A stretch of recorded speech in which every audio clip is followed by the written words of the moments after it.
Miami week, boys. We finally made it. UFC 314 this weekend. And I'm going to start this thing out with a massive announcement. I will no longer be breaking down fights on YouTube. Now, it's getting repetitive. You can go to the search bar right now and type in UFC 314, and you're going to see 50 pages just like mine, breaking down fights, trying to predict the winner, giving you all the same stats and all the data, and breaking down every previous fight these fighters have had, just like everybody else doing these prediction videos.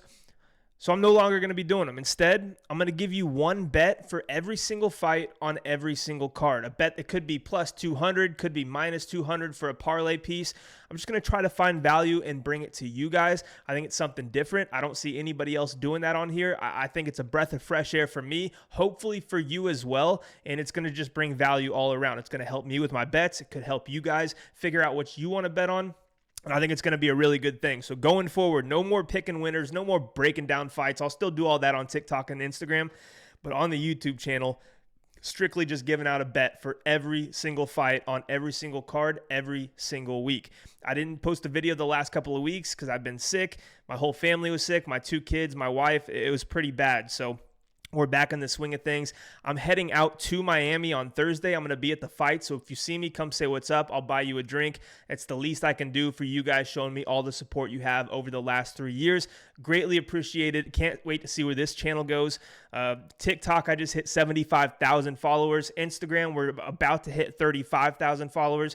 So over 100,000 all across social media. I could have never dreamed this shit would start popping off the way it has, especially on those 2 other apps. But let's get into these fights in a second. If you still want to get all of my bets, what I'm personally playing with my hard-earned money, you can do so on winnable.com/HOF picks, and we're going to give a code out at the end of the week, so be on the lookout for that on IG and TikTok. It'll get you a 5-day free trial. All of my bets free, all of HOF picks free. So yeah, we're gonna hopefully have a damn good week this week. It's a big pay-per-view, a lot of money to be made. And last but not least, thank you to the sponsor of this channel, of this show, BetUS. I've been with them for the last 2.5 years. If you need a sports book that you can use in 49 of the 50 states, BetUS is going to be available to you. Your first deposit is actually going to be matched up to 150% if you use the code that's linked in the bio, and your next 2 deposits after that will be 125%. So let's get rocking. One bet every single fight. And to kick us off, what a phenomenal fight to start the night. We're getting Hailey Cowan. Oh, my computer froze right here. 1 second. Hailey Cowan versus Nora Cornolle. Now, I made a lot of money betting on Nora Cornolle. One was a robbery against Jocelyn Edwards. The other, she was like plus 178, I believe, against Melissa Dixon. Yeah, it was Dixon at the time, where she got the knockout. One thing to note here is that Nora Cornolle, besides that Jocelyn Edwards decision robbery win she had in Paris, every fight she's won, like from her amateurs to her regional scene fights, and even her 2 wins in the UFC, basically all been by knockout besides Jocelyn. So she's finishing all her wins. She's a very good kickboxer, going up against a girl in Hailey Cowan who's just big, likes to muscle girls to the cage and use her grappling. Now, Hailey Cowan, won on the Contender Series against a girl who, in all honesty, wasn't that good. And then she comes in a razor close fight against Jamie Lynn Horth, where she was just outstruck and outworked. That's all fine and well. Horth isn't a terrible fighter. She's big. But the one thing that really sticks out to me is all the canceled fights that Hailey Cowan has, constantly pulling out. Can't really seem to get a date that works with anybody in the UFC. And now she's here. She's a little bit on the older side for just getting to the UFC at 33. And like I said, she's going to be way outmatched in the striking department against Cornolle, who has a significant striking background before the UFC. So, when I look at the line, I kind of like Cornolle here. I'm really going to be curious to see what happens or what that knockout prop looks like for Cornolle. Because again, you look at every single one of her wins besides Jocelyn Edwards, and she's finished them all. And I really don't think Hailey Cowan's on the level of a Jocelyn Edwards. It's kind of hard to tell just yet because she still is a little bit newer in the UFC and doesn't have all the experience in the world, and it's kind of, pretty one-dimensional. Her striking looks slow in her debut, and her grappling is good if she can get fights to the mat. It's just she kind of showed the struggle to do that against Jamie Lynn Horth. Every takedown she got was catching a kick or Jamie Lynn Horth slipping and her kind of landing on top. So it wasn't a bunch of pure wrestling I was super impressed with. Right now, Nora Cornolle is minus 170. And look, Cornolle's been taken down before in the UFC by girls like Jocelyn Edwards, but look what happens when she does get taken down. She muscles out of it. She gets reversal. She hits sweep. She lands up on top, and it doesn't really look like her top pressure is that bad. So, yeah, I'm actually going to take this. I'm going to take this minus 170 on Nora Cornolle. I do think she's the more skilled all-around fighter. She's just got to be careful in the grappling department, but I think she's stronger than Haley Cowan, and I think the striking is going to go a long way here, especially with the damage. And she has the ability to finish fights for women's MMA. You got to go with the finisher. Nora Cornolle minus 170 to kick off UFC Miami. If you're betting that fight, I think that's the way you go. You know, it's hard to take over-unders on women's MMA. And, you know, now you're getting a dangerous kickboxer. So let's go with Cornolle minus 170 for the first fight. Next, Marco Tulio, Tresean Gore. Oh, man. Tresean Gore has been a roller coaster for me. I bet on him, against Cody Brundage, and he gets knocked out in the first round. I bet against him, against Josh Fremd, and he gets the submission. I can't remember. I don't think I bet what's his name? The jiu-jitsu guy he just beat in his last fight, Mackenzie Dern's ex. I don't think I bet him, but I picked Gore to win that fight. Or I picked him to win that fight over Gore and Tricoli. Yeah, Anthony Tricoli just absolutely laid an egg. Got finished by Tresean Gore, standing guillotine. I mean, you're supposed to be some jiu-jitsu ace, and you're out there getting submitted by Tresean Gore. I mean, come on, man. Now he's fighting Marco Tulio, and I like what I've seen from Tulio. The hands are fast. He's very powerful. Shoot-the-box guy with a little bit different style. Decent grappling, it looks like, from his regional scene tape, too. I like violence in this spot. The under 1.5 is plus 122. I think you wait and see if that line the over is kind of starting to get juiced up towards minus 150 or so. I think if you're playing something like that, you wait till later in the week. I honestly think Marco Tulio minus 330 is not a bad parlay piece because I don't see Tresean Gore being able to wrestle him down to the mat and holding him there and having great success without being in danger of getting submitted. And on the feet, I just think Tulio is going to be much faster. His kicks are good. He's patient at times, and you know he's a fluid striker, but will just completely let it loose if he thinks he can hurt you or has you hurt. So Marco Tulio, I'm going to take it for a parlay piece here. We'll try to find something else on the card to parlay it with. He's sitting at minus 330 right now. I expect that to grow a little bit as the week goes on. It's already grown, somewhat significantly. I just think he's kind of got Gore covered in all aspects. I mean, Gore's been off with injuries. And he's kind of been inactive because of those injuries and layoffs and everything. And Tulio's got his beak wet in the UFC, finished, what's his name? Ior Poteria in his first debut fight. And now he's in his sophomore outing in Miami, big card, live crowd, energy, the whole deal. Give me Marco Tulio. I might see what he is by finish too at the end of the week. It's going to be a good prop to look at. It'll probably get you better money than minus 330, obviously. So we'll see what that is. So, yeah, I think you take Marco Tulio minus 330, or you take Tulio inside the distance if that's a decent prop. You might get like a minus 120 to minus 150 range for that. So, yeah, it's the Marco Tulio side for me in this one. Don't really see Gore pulling it out. All right, next up, Mitch Raposo, Sumudaerji. This one's interesting to me. I think Mitch Raposo is a guy who has potential in the UFC. I think he was kind of thrown in a little bit fast.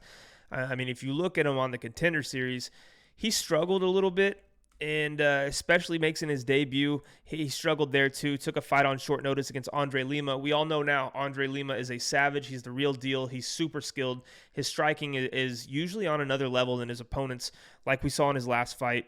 And he's just super dangerous all around, man. He can submit you. He can knock you out. He can beat you with volume. If you try to wrestle him, he's going to get back up. And I just think that's a bad matchup for Mitch Raposo, because he is a guy who has good power in his hands, but his game plan when he's really winning fights is to either knock you out, submit you, or he's going to take you down, hold you down, and punish you if you can't stuff the takedowns. Sumudaerji notoriously has gotten beat by guys who can take him down, look for submissions, and beat him up a little bit.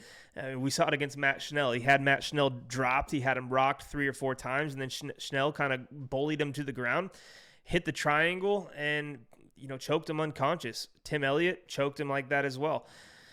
He showed some improvements, I will say, against Charles Johnson. But I think Mitch Raposo is more of a pure wrestler than a Charles Johnson. I think Charles Johnson is a decent wrestler with good grappling, but he's not an explosive, going to look to take you down with a double leg takedown, it's 5 to 6 times a fight. Charles Johnson's going to keep it on the feet, uses good Muay Thai in his cardio. So this is a different matchup for Sumudaerji too. I will say for Sumudaerji, super powerful striking, super fast hands, and he's tall and he's lean for this division. So if you get caught playing that outside kickboxing striking range game with him, Mitch Raposo is probably going to get touched up a little bit. He's probably going to get outpointed. But I do like the explosiveness from Raposo. I do like the hunger and drive. He wants to make it in the UFC so badly. And, he's coming off of his debut loss. Split decision to Andre Lima.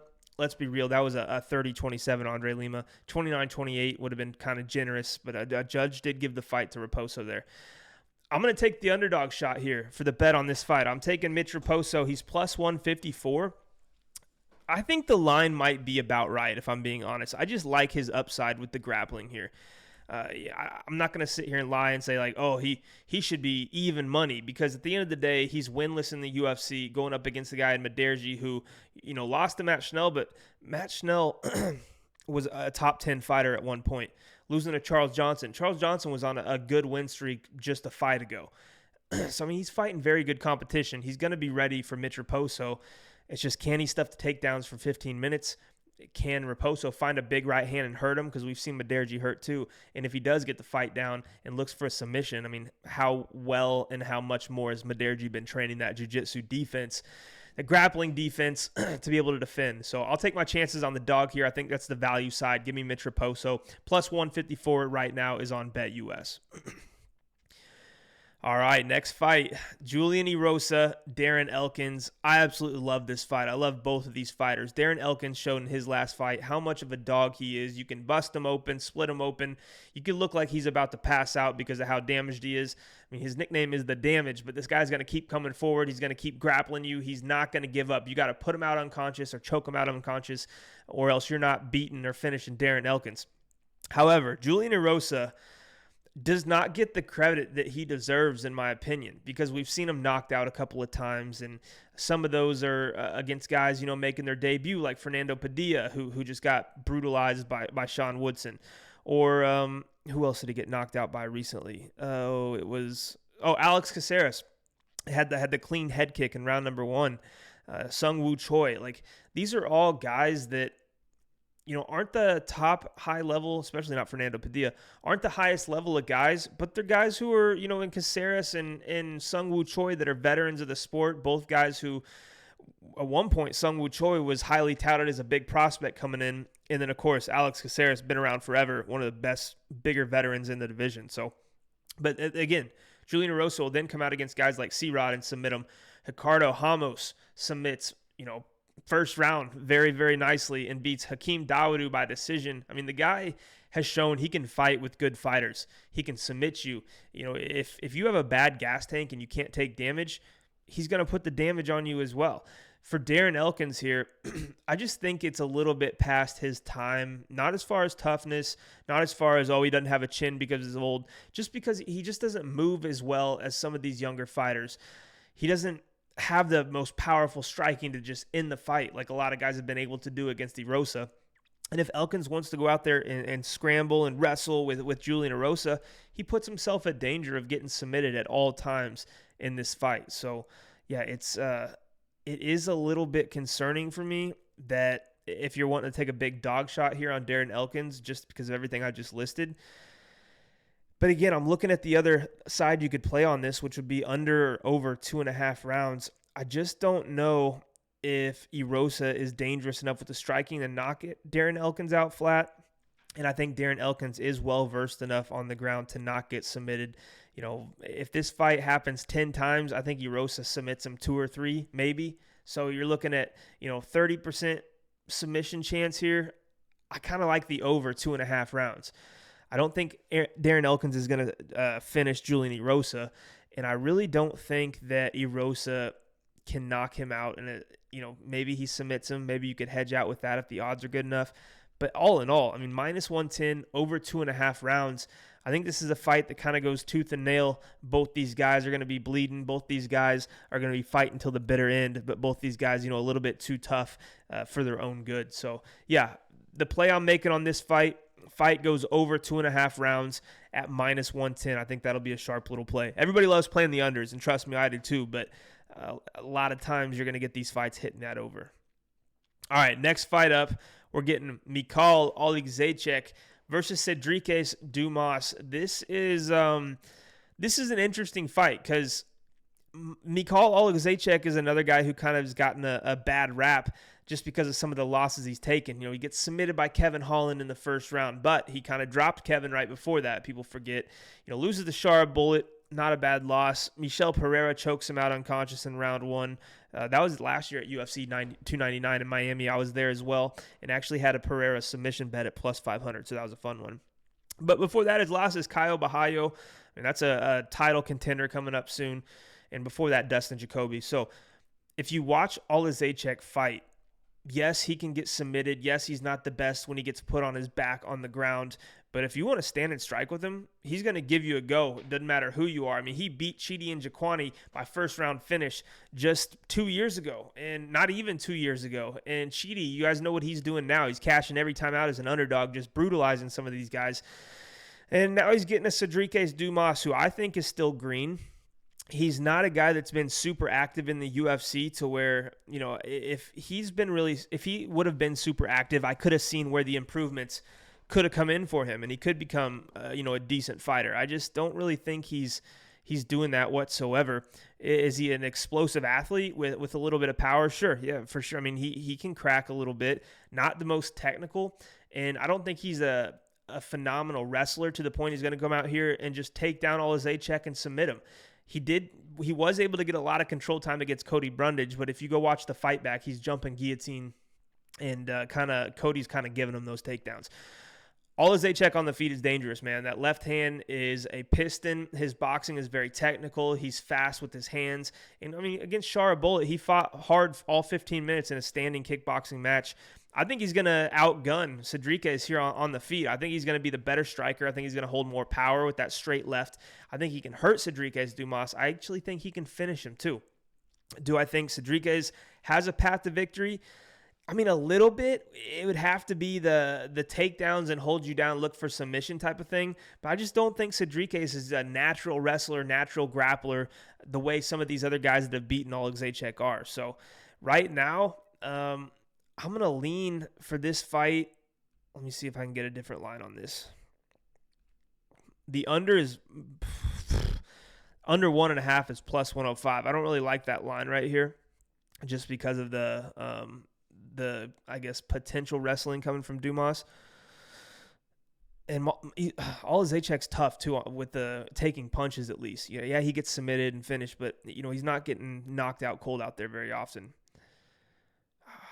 I really want to take an under here. I was hoping it was going to be like -150 at under 2.5, but it's stuck at under 1.5 +105.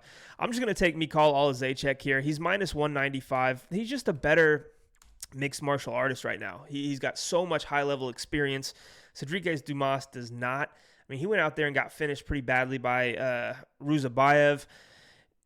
Cody Brundage win was nice, but at the end of the day, it wasn't super impressive by any means. The win over Dennis Tululin, not that impressive. A decision win over Dennis Tululin, you got to really, that raised a little bit of red flags for me. If he was really a stud and really this top prospect, he would have went out there and beat the brakes off Dennis Tululin. So yeah, I'm gonna go with Mikhail Oleksiejczuk. I like the striking a lot. I think he can knock out Cedriques Dumas here too. I think his boxing is very good. So that's what it's going to be. There's not many lines out for this fight yet. So Oleksiejczuk -195 is what we're going to rock with on this fight. Next up, let me get back to the screen. All right, we're getting into some good ones now. One of the people's favorite fights on this card, Chase Hooper, Jim Miller. Chase Hooper is a massive favorite, man. -800. I get it, but Jim Miller's a guy who's extremely tough. He's a guy who's such a veteran, has some pop in his hands in the first round still. And he's going to be tough to put away by knockout or submission. Bobby Green landed how many hundred significant strikes, couldn't put him away. We've seen him, go out there and find submissions of his own and show that he's got some great jiu-jitsu skills. So I don't think it's going to be as easy for Chase Hooper to submit Jim Miller as it has been for Hooper to submit a Clay Guida or a Vyacheslav Borshev, guys like that. I think Jim Miller is going to give him a little bit tougher of a fight.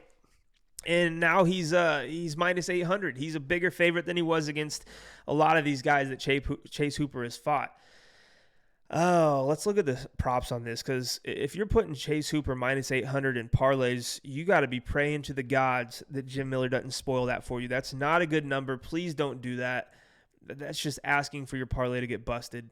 So yeah, minus 800 on Hooper, don't touch it. If you're on a side, sprinkle on Miller at plus 500. Way less risk, I should say, than taking a minus 800. Hooper by submission plus 170. Jim Miller decision plus 1,000. Hooper by KO plus 500. Miller by KO plus 900. Interesting. I mean, you saw Steve Garcia go out there and just drop Chase Hooper repeatedly till he got the finish.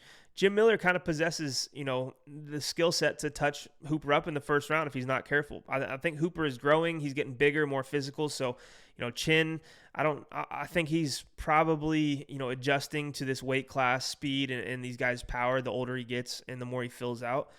But it's so hard to bet on these older guys at this point in their career. If this was 3 to 4 years ago, man, I'm hammering Jim Miller at any underdog money. Let's see what Chase Hooper round 2 sub is plus 650, plus 300 plus 800 for round 3. All right, let's give out 2 on this one. I'm going to take round 2 submission for Hooper at plus 650. And then we'll take round 3 at plus 800. Give ourselves a little double chance for the rounds.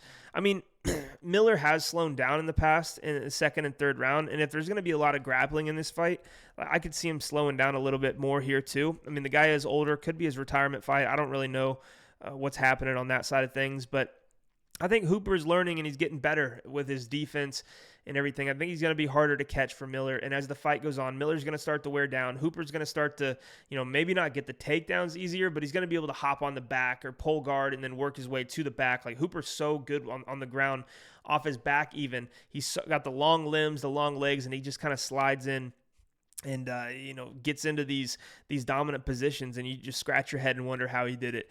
And then from there, his submission game is very good. So, yeah, let's go with round 2, plus 650, round 3, plus 800, Chase Hooper submission. I like it. Don't bet the money line here, please, for the love of God. I mean, you're just setting yourself up for failure. So that's how I see that one going. I like this fight a lot, though. I'm excited for it. Next fight, Verna Jandiroba taking on Xianon. How old's Xianon? Xianon's got to be pushing 40, right? Nope, 35. Okay. I don't know why I had in my head she was like 38. Okay, Xianon, 35, has looked pretty good outside of her Zhang Weili loss. I mean, her only other loss before that, or 2 losses, I should say, Madrina Rodriguez by split decision, then she got beat by Carla, where she was just getting that ground and pounded. I think she got put in a crucifix and just got beat to all hell. So, this is a girl who's been fighting the top level, high level competition. She just got to win over Tabitha Ricci. But before that, it's Jessica Andrade, Mackenzie Dern. She's fighting girls at the top of this division. She's a great striker. She holds a lot of power for women's MMA. She doesn't have the worst ground game or wrestling, I wouldn't say, but it's definitely not her bread and butter. It's not where she wants to fight. She wants to keep this standing, especially against a Jandiroba who's proven to be very dominant on the ground. She's not just a good wrestler, grappler. She is dominant as all hell when she can get the fight there. I mean, to go out there and submit Amanda Lemos by armbar in round 2, super impressive. Beat Lupita Godinez, Madrina Rodriguez, Angela Hill. I mean, Ribas beat her, but man, Ribas is a good fighter. Dern beat her. That's a girl who can grapple her ass off. So if you are not up to par on her level with the grappling, she's probably going to beat you. I see nothing different in this fight. Yes, she might be outgunned on the feet, but the second it hits the mat, I think she's staying there. I think Xianon is staying on the mat every time she gets taken down. Verna Jandiroba is that good with her takedowns and her wrestling. I mean, she's going to look for submissions as well. If she can finish this fight, I wouldn't be taking a women's over on this spot because, for one, Xianon can find a knockout if it gets caught on the feet. And two, Jandiroba can definitely submit Xianon. We've seen Xianon submitted before. She's got a submission loss on her record. And you're talking about one of the premier grapplers in women's MMA and Virna Jandiroba, like it or not. So I'm going Virna Jandiroba minus 150 in this spot. I think it's her time. She's climbing the ranks. She's got a ton of momentum. Xianon's been through some hell in her last couple of fights, fighting for a title in that brutal, grueling fight, and then, going to a close one with Tabitha Ricci. So, yeah, give me Virna Jandiroba. I know a lot of people aren't big fans of her style, but I'm a fan of betting on her because she comes through a lot. She's that one fighter you love to bet on because she's going to make it boring or she's going to look for a submission. She's very good at not putting herself in danger. Like, that's the type of people you want to bet on. Girls are just going to lay on their opponent and run the clock out or find a submission. Easy peasy. So, yeah, let's give me Virna Jandiroba for the win here. I think she gets it done. I see a lot of people putting dog money on Xianon. I get it. I just like these women's grapplers a lot better than the strikers. All right, let's get to the next fight. Dan Ige, Sean Woodson. This is kind of a fight people are back and forth on social media. I completely get it. Sean Woodson is going to have like an 8-inch height advantage. He's massive for this division. Sean Woodson is a 145-pounder at 6'2". His reach 78 inches compared. Let's see what Dan Ige's is. Dan Ige is only 5'7" versus 6'2". So yeah, getting up there, 7-inch height advantage, and he's got a 71-inch reach. So he's at an 8-inch reach disadvantage, 7-inch height disadvantage. He's probably got the power on his side. He's probably got the I wouldn't even say the more technical boxing because Sean Woodson is a former boxer. And his striking is very fluid. He flows with everything. He throws a ton of volume. He's very long. He'll mix in some kicks. He's not throwing anything with power, but he seems to hurt guys at times. And he's also very tough. We've seen him survive some nasty shots and come back to win or come back to make fights a draw. So he's on a big, big swing of momentum right now with all these fights he's won. I believe he's won 1, 2, 3, 4, 5, 6, 7 fight unbeaten streak. Compared to Ige, who's coming off of 2 losses, but, it's against Lerone Murphy, who's now 16-0, and Diego Lopes, who's on this card fighting for a title. So shows you the level of competition Dan Ige's been up against. Sean Woodson, not the best level of competition. I mean, Fernando Padilla looked like he was an amateur in their last fight. So this has got me looking at the Dan Ige side a little bit, just because the experience, for one, he's a veteran. I love his coaching squad. Shout out Eric Nixick. Is going to have him prepared for this fight. This is Dan Ige with a camp, not coming in on 3 hours notice or anything. I like that factor as well. And I think Sean doesn't get hit as much, one, because of his range, but he throws that jab really well. And guys that aren't on a good striking level are not going to figure out a way to get in close enough to hit him cleanly. I think Dan Ige can. I think he can close the distance. I think he will close the distance, and he's going to land some damaging shots. And it's going to be, a very, very closely contested fight. Because I look at Sean Woodson when he fought in St. Louis, and he fought Alex Caceres. Everybody in the crowd thought that Alex Caceres won the fight. And it was just from Woodson, not really landing many big shots. He just kind of was peppering them. And Alex Caceres was landing good shots and mixing in all the mixed martial arts.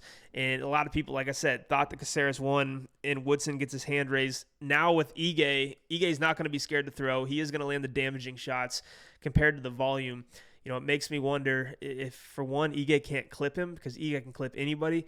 But two, the judges are going to like that damage, and they're going to like that style from Ige a little bit more than Sean Woodson, I think. So interested to see what this line does the rest of the week. But as it sits right now, give me $50K Dan Ige, plus 142. We're chasing a dog here.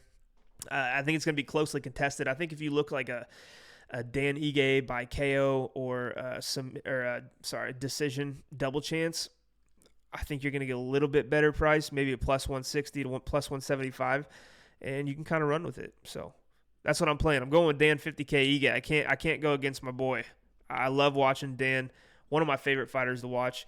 And again, this is experience and power versus a guy who's got some momentum, but against not the greatest level of competition.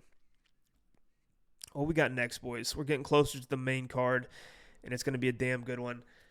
Next up is Nikita Krylov. This is the first fight on the main card, by the way. Nikita Krylov, Dominic Reyes. This one is interesting, man. I wish Krylov would be more active in his career at this point in his career. I know he's got 40 fights. Like, it's not that he's been inactive throughout his career, but the last time we saw him was 2023 against Ryan Spann, March 11th. So we're talking just over just what is it, 2 years and a month since we've seen him, and that was against Ryan Spann, and he's coming off of a win via submission, triangle choke in the first round.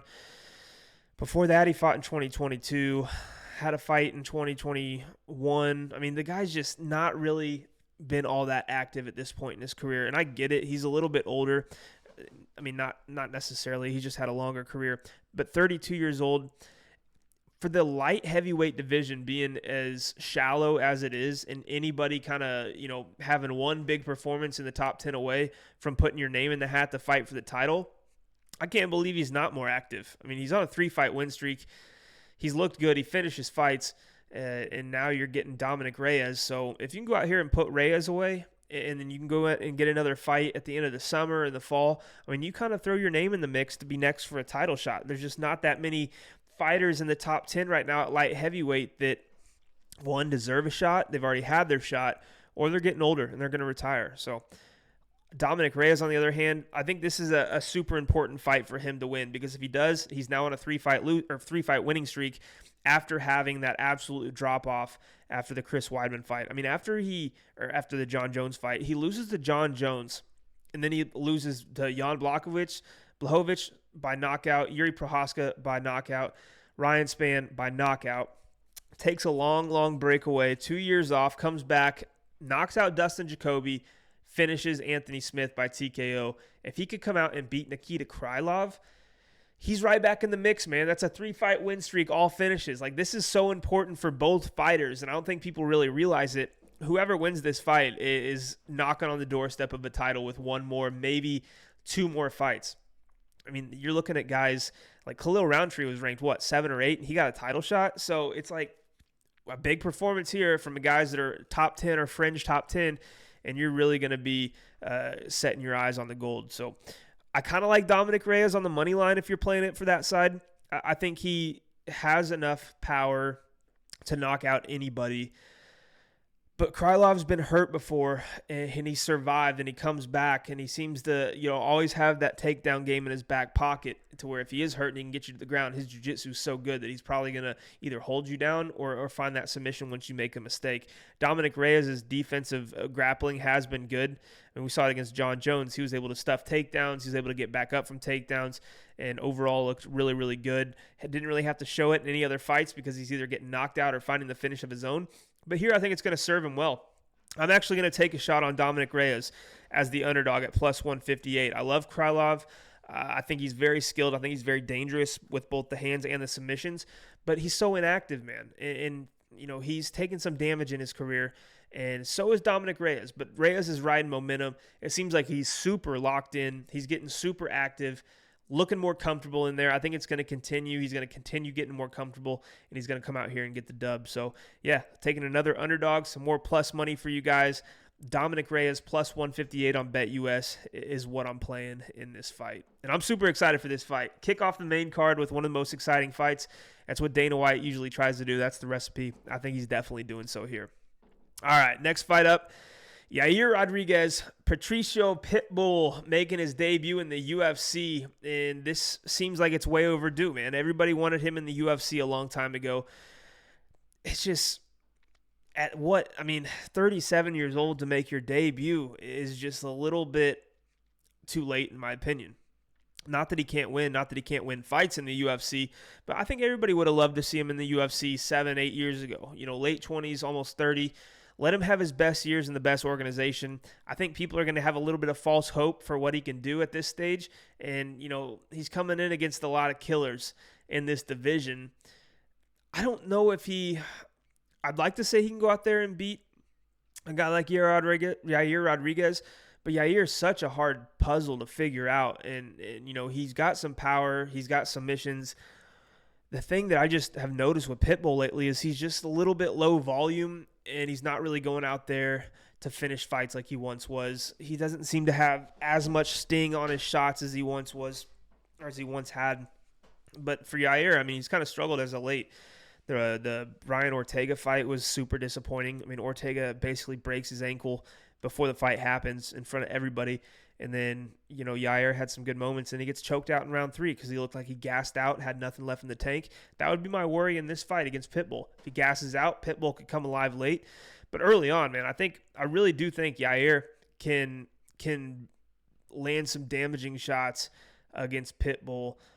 He's just got to be patient, man, and he's got to conserve energy and not blow his wad, or else Pitbull's going to be let back in the fight here. As far as a bet goes, minus 210 on Yair, I'm not interested in. Let's see.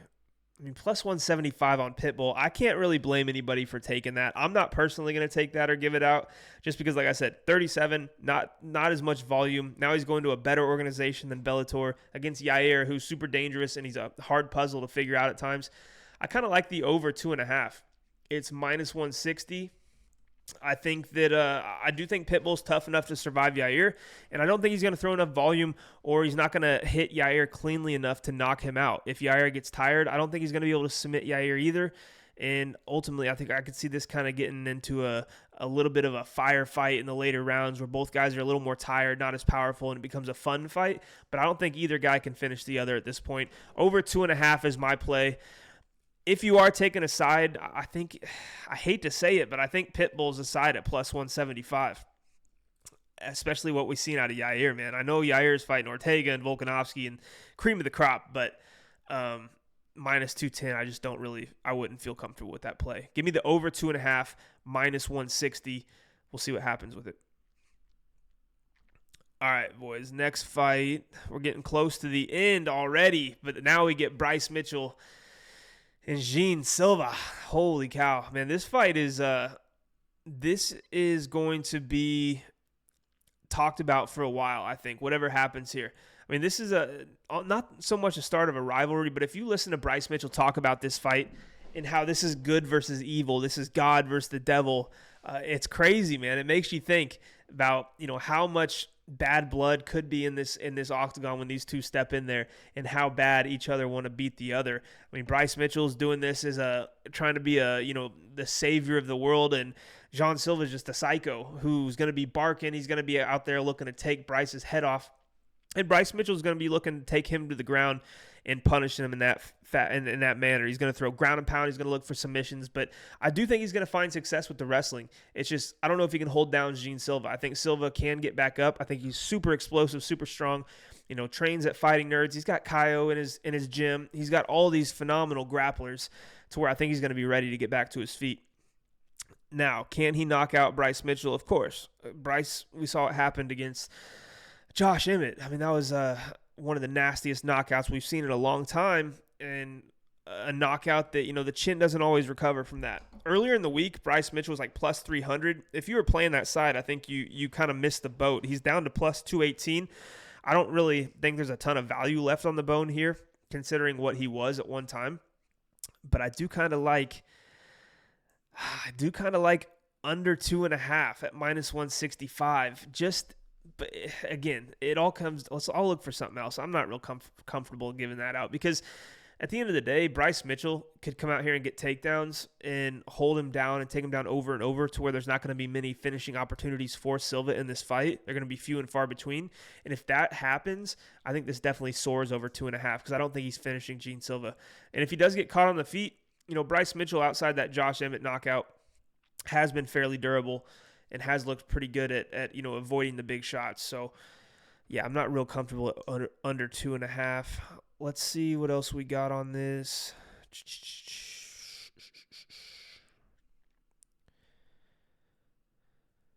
All right. Silva round 1 plus 270. Silva if I take. Okay, here's one for you. A longer shot play. Let's go with Bryce Mitchell by decision. All right, this is plus 500, so this is a long shot. But listen, everybody last week thought that Joanderson Brito was just going to come out here and demolish Pat Sabatini because Pat Sabatini's got no striking, and he's a glass chin, gets cracked and finished every fight. He dominated with the wrestling. I mean, it made it look easy, and Joanderson Brito is a damn good grappler who can pull off submissions. The way I think Jean Silva is a good grappler and has capabilities of finding submissions in fights, but Bryce Mitchell's a damn good wrestler. Yeah, he's not probably Pat Sabatini level of grappling, but he's a damn good grappler. I could see that kind of thing happening. So at plus 500, I mean, if Bryce Mitchell wins the fight, he's going to win by decision. He's not going to submit or knock out Jean Silva. So plus 500, you're taking plus 218 on the dog, and you're taking his best path to victory and method of victory, and you're getting $3 more at plus 500. So that's what I'm rocking with. It's just a value play. I'm not saying that I think Bryce Mitchell wins or he's going to dominate or anything like that. But if this goes to the scorecards and Bryce Mitchell spent, 11 minutes of the 15 minutes on top and control in and ground and pound, you got a shot to hit a long shot here. So that's what I'm rocking with. I love Jean Silva. I like Bryce Mitchell too as a fighter. Don't agree with a lot of the things that he says. I think he's out there. I think he should just keep his mouth shut half the time. But I think there's value on the decision prop at plus 500. I'm gonna rock with it. Got to take some risk in this game. All right, next fight: Paddy, the Baddie Pimblett, Michael Chandler. This is one of those fights that just feels like Paddy's winning. Like it just, you ever get those feelings in your stomach where, like, I know what the play is, I know the side, I know exactly what's going to happen in this fight, and then you just don't bet it and you regret it later. I got that feeling with Paddy here. Do I want to play Paddy? Not really, because Chandler is dangerous. But do I have this gut feeling that Paddy's going to go out there? He's got a chin on him, and he's going to take some punishment, but he's also got the capabilities to, time Chandler on the entries and try to just get a hold of him. I don't think he necessarily has to take him down. If he gets a hold of him, I think he can find trips. I think he can take the back. And I think he's going to wear him down a little bit. Chandler does get tired notoriously in some of his fights. Paddy slowed down in some too as well. But I do think Paddy's got some upside to find a submission on Chandler. Similar fashion to how like a Dustin Poirier did. And I just think he's going to get the win. It's too good of a storyline here for him not to. It's Paddy. It's Paddy's time. He's kind of in the good graces of fans again. I'm going to take him here. Minus 158 on the money line. Yeah, let's rock with it. That's the play for the fight. I just think Chandler is a little bit older. He's taking a lot of damage. He's showing up to make fights fun. And Paddy said, when Chandler starts getting wild and swinging away, he's going to capitalize on that, get him to the ground, do whatever he's got to do, and he's going to get the dub. So I'm starting to see it a little bit. I got this feeling. We're going to go with Paddy the Pimblett, Paddy the Baddie for the dub over Michael Chandler. Let's see what happens, though. All right, main event time. You guys already know what I'm rocking with. This is plus money on a Diego Lopes that is only 715 days into his UFC career, okay? Only been in here a little bit over not even 2 years, and the guy has made himself all the way to a title shot. I mean, loses to Movsar Evloev in his debut, and then he's just been murking people. Murks Pat Sabatini. Oh, who was the other guy that he had the triangle armbar against? Was it Gavin Tucker in Nashville? I know the fight was in Nashville. Yeah, Gavin Tucker, Pat Sabatini, round one finish. Sadiq Youssef, nasty uppercut, round one finish. Beats Dan Ige. Runs out of steam at the end. That was a little sketchy. But, I mean, Dan Ige has the capability to do that to you. And then Brian Ortega, decision win. I mean, he had Brian Ortega completely unconscious in the first round and kind of woke him back up on accident with another shot. Volkanovski is older now. Phenomenal. Greatest featherweight champion. Greatest run. But the damage he's taken lately doesn't make me feel good about a Volk bet here. I know it was against Islam and Ilia Topuria, but I mean, Islam's not really knocking guys out like that. He's normally wrestling you up and finding a submission or dominating you on the ground. Ilya's knocking people out for sure. I mean, that one you can kind of let slide, but I mean, that nasty head kick knockout followed by the Ilia Topuria right hand that was just completely obliterated Volk.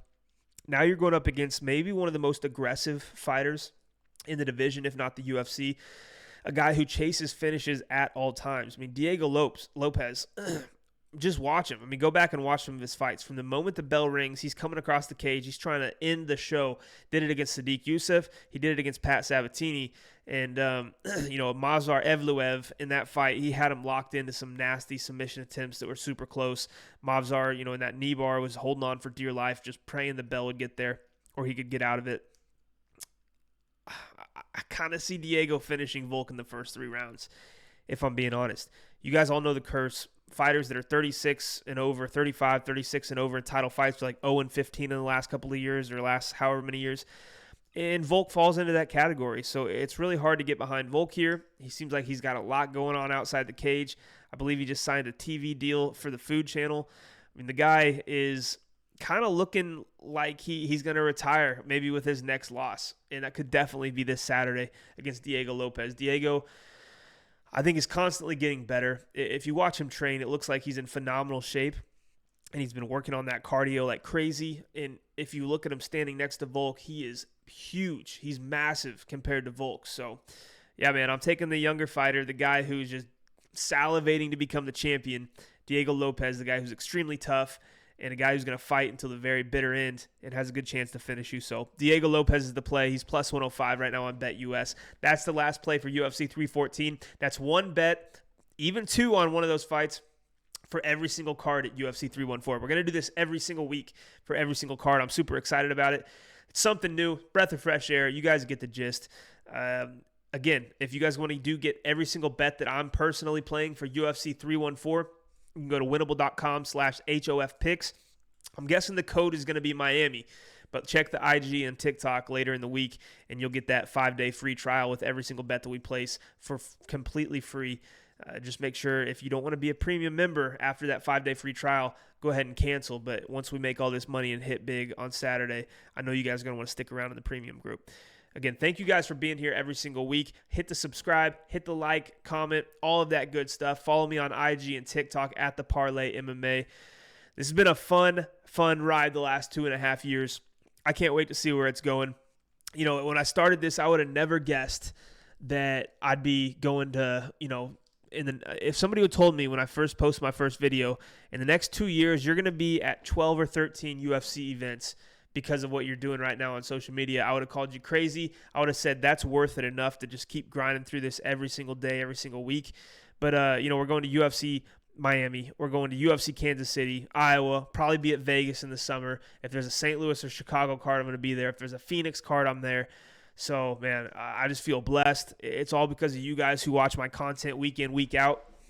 And go for it. Like, if you guys have been thinking about doing this, if there's other things in your life and dreams you've had, just go for it, man. There's no shame in just trying something. If it fails, it fails. You never know, it might not. And it might change your life like all this stuff has done for me, my family, my kids. I'm extremely grateful, and it's all because of you guys who watch this every single week. I am not shit without you guys watching and allowing me to do this full time and giving me this opportunity. So greatly appreciate it. You guys are the best. This is the best community. Shout out HomoFight. Shout out HomoFight Picks, and shout out BetUS for sponsoring the show. Again, it's a sports book, 49 to 50 states. First deposit, 150%, next to 125% when you use the link that's going to be linked down below with that promo code. So again, thank you everybody who watching. Appreciate you guys. Can't wait for these fights. If you see me in Miami this week, come say what's up. I'll buy you a drink and we'll chop it up. So until next time, we'll see you for the UFC Kansas City card, which I will be in person there as well. I can't wait to break down some more fights and bets with you guys.